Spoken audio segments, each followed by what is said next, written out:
Praise the lord. ఈరోజు దేవుని వాగ్దానం యెషయా గ్రంథము 66వ అధ్యాయము 2వ వచనము.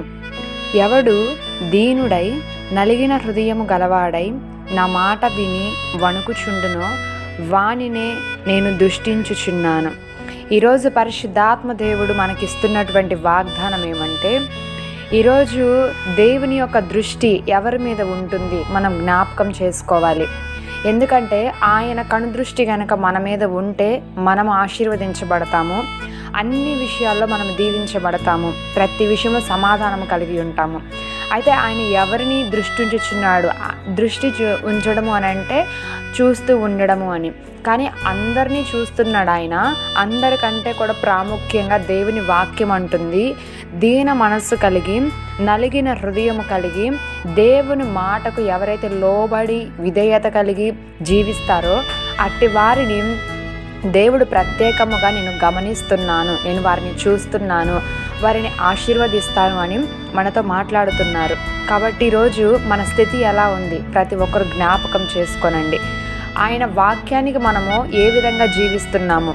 నలిగిన హృదయము కలిగి దీన మనస్సు కలిగినటువంటి వారిని దేవుడు జ్ఞాపకం చేసుకుంటారు. మరి నువ్వు అలాంటి స్థితిలో ఉన్నావో ఒక్కసారి ఈరోజు నీ జీవితాన్ని నువ్వు పరిశీలన చేసుకోవాలి.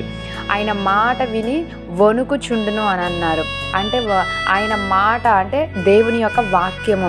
ఈ వాక్యాన్ని విని వాక్యానికి నువ్వు లోబడాలి. వాక్యాన్ని వింటున్న ప్రతిసారి ఇది నా కొరకైనటువంటి మాటలు అని ఆ వాక్యానికి నువ్వు లోబడుతున్న ప్రతిసారి కూడా దేవుని యొక్క దృష్టి నీ మీద ఉంటుంది.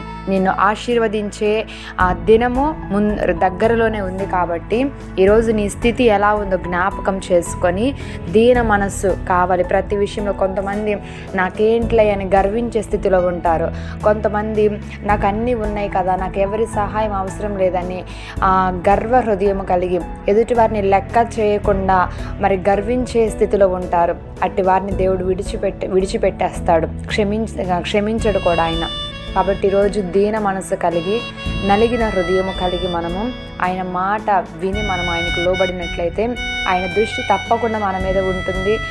తప్పకుండా ప్రభువు ఆశీర్వాదాలు మనందరము కూడా యేసు నామములో పొందుకొందుము గాక. ఆమేన్.